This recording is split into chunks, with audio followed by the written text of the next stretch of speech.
So hello everyone, welcome to CUET Prep Point. And as discussed in the last video, that we'll be bringing second lecture on ratio and proportion, which will contain questions, previous year question, and some expected questions as well. So here we are with our new video. So as you can see, there is question and concept both written over here. तो सबसे पहले अब हम एक concept discuss करने वाले हैं। जैसे कि आप अब देख पा रहे होंगे, ए बी सी एक कंटिन्यूड प्रपोर्शन में है। तो इसको हम कैसे याद रखेंगे? जैसे 3 नंबर अगर हमारे कंटिन्यूड प्रपोर्शन में होंगे तो जो मिडल वाला टर्म है उसका square b square will be equal to a c, और यही हमारा इस फॉर्मूले में गिवन है। तो आपको ये चीज़ याद रखनी है कि जब भी हमारा कंटिन्यूड प्रपोर्शन में दिए होंगे नंबर्स, तो जो मिडल वाला टर्म है उसको हम 2 बार स्क्वायर करेंगे। ठीक है, इज इट क्लियर? सो अगर जैसे ये क्वेश्चन हम देख रहे हैं, अगर हमको कंटिन्यूड प्रपोर्शन निकालना हुआ तो इसको कैसे सॉल्व करेंगे हम? तो इसका सॉल्यूशन कैसे होगा? इसका सॉल्यूशन x 12 12 और 18, तो ये होगा इसका रिप्रेजेंटेशन। और इसको हम ऐसे लिख सकते हैं x/12 इक्वल्स टू 12/18, जो कि हो जाएगा अपना 12 square equals to x into 18, और x will be equal to 12 into 12/18। अब इसका आंसर आप सॉल्व करेंगे तो ये आएगा 12 into 12/18 will be equal to 8। तो ये तो हो गया कि हम कंटिन्यूड प्रपोर्शन में जो मिडल वाला होगा उसको हम 2 बार कंसिडर कर लेंगे। और इसके बाद अगर हमको डायरेक्ट फार्मूला से, जैसे कि ये फार्मूला दिया हुआ है, तो जो मिडल वाला टर्म है इसको डायरेक्ट हमने स्क्वायर कर दिया, ये इक्वल हो गया अपना x इंटू 18 के। तो x यहाँ से आ गया अपना 12 का स्क्वायर अपॉन 18, जो कि अभी हमने देखा कि x इक्वल्स टू 8 है। तो आई होप आपको ये कॉन्सेप्ट और क्वेश्चन दोनों ही क्लियर हो गया होगा। अब हम नेक्स्ट क्वेश्चन पे चलेंगे, जो कि है हमारा, जैसे ये 3 नंबर्स हैं कंटिन्यूड प्रोपोर्शन में। फर्स्ट और थर्ड नंबर अपने क्या दिए हुए हैं? 4 और 100, और मिडल नंबर हमको फाइंड करना है। तो अब आपको पता है कि फर्स्ट नंबर 4 है, मिडल नंबर नहीं दिया है, तो अब कंटिन्यूड प्रोपोर्शन में है, तो ये हो जाएगा ऐसे, क्योंकि फर्स्ट दिया है, सेकंड अपना नहीं दिया था, और थर्ड अपना 100 दिया था। अब कंटिन्यूड प्रोपोर्शन में है तो आप या तो इसको ऐसे रिप्रेजेंट कर सकते हो, तो x square will be equal to 400, और x हो जाएगा अपना √400, जो कि हो जाएगा अपना 20। और अगर आप इसको फॉर्मूला से करना चाहते हैं तो अपना इसका मिडल टर्म का स्क्वायर करिए, जो कि होगा अपना 400, तो x हो जाएगा अपना 20। तो आप जैसे भी चाहते हैं वैसे इसको कर सकते हैं।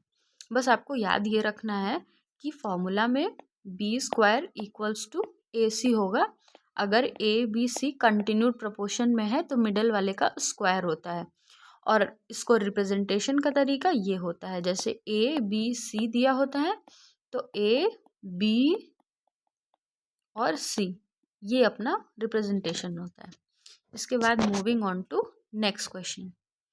अब जैसे लास्ट वीडियो में हमने प्रोपोर्शन के कुछ फॉर्मूलाज डिस्कस किए थे, हम एक बार फिर से इनको रिवाइज कर लेते हैं कि जैसे अगर ए बी सी अपनी 3 क्वांटिटीज दी हुई हैं, तो अगर हमको प्रोपोर्शन फाइंड करना है, तो जैसे कि अगर फर्स्ट प्रोपोर्शन फाइंड करना है तो फर्स्ट वाले को अननोन मान लिया यहाँ पे, तो x अपॉन ए आपको पता है कि अगर जैसे प्रपोर्शन रेशियो दिया हुआ है तो इसका प्रपोर्शन हम ऐसे रिप्रेजेंट करते हैं, तो वैसे ही यहाँ पे किया गया है, जैसे कि आप देख रहे होंगे।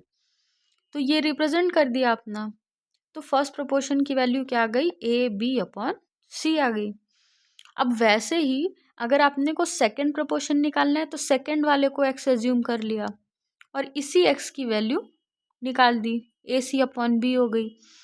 थर्ड प्रोपोर्शनल था तो थर्ड प्रोपोर्शनल को एक्स मान लिया, फोर्थ प्रोपोर्शनल था तो फोर्थ प्रोपोर्शनल को एक्स मान लिया। अब कंडीशन आप देखिए यहाँ पे, जब सिर्फ ए और बी दो नंबर्स दिए होंगे तो फर्स्ट प्रोपोर्शनल कैसे हो गया।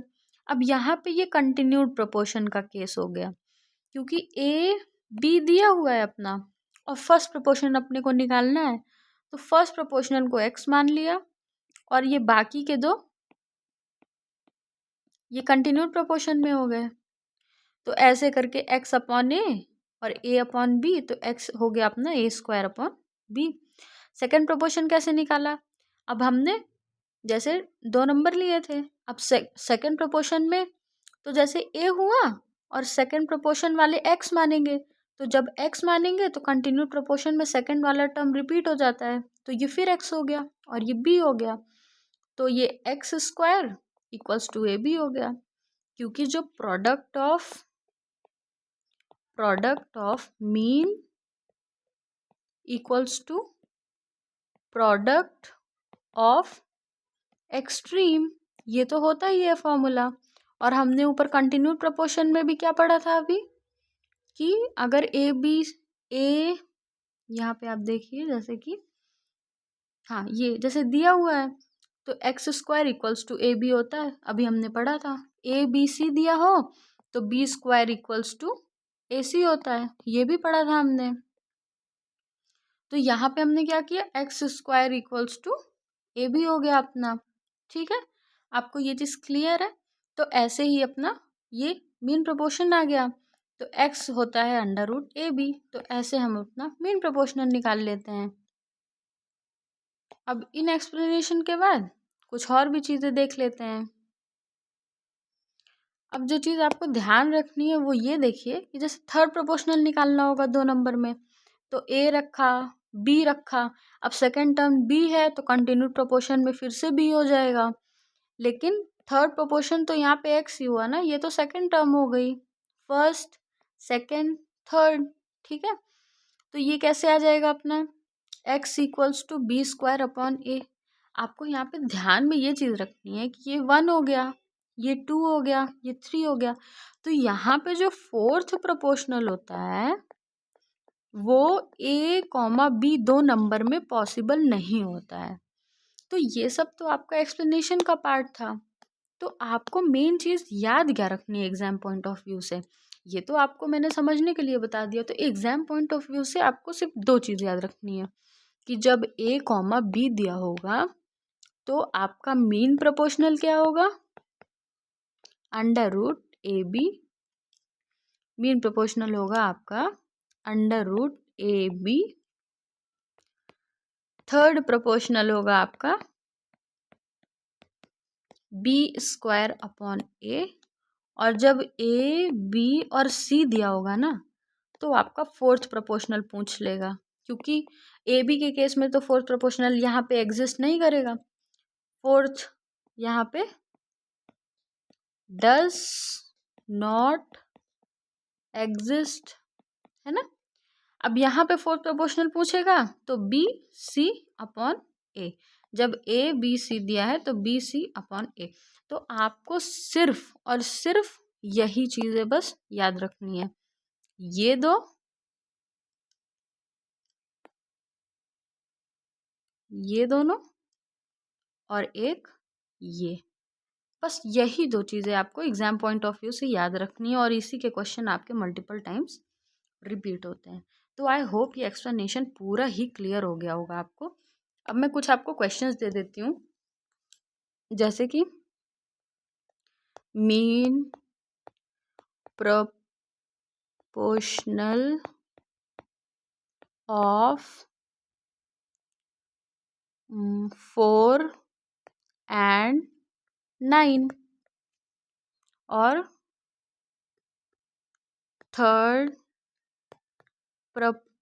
proportional of 2,3। तो अब यहाँ पे देखिए, आप यहाँ पे मीन प्रोपोर्शनल क्या होगा, √4 × 9, जो कि होगा √36, जो कि होगा अपना कि 6। अब थर्ड प्रोपोर्शनल 2 टर्म्स दिए हैं तो होगा b² जो कि होगा अपना 3² मतलब कि 3² वेट अ सेकेंड,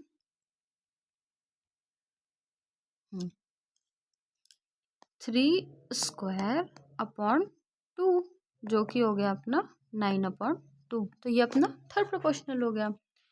अब यहीं पे अगर फोर्थ प्रोपोर्शनल आपसे पूछ लिया तो आप एक फोर्थ प्रोपोर्शनल का भी क्वेश्चन देख लीजिए।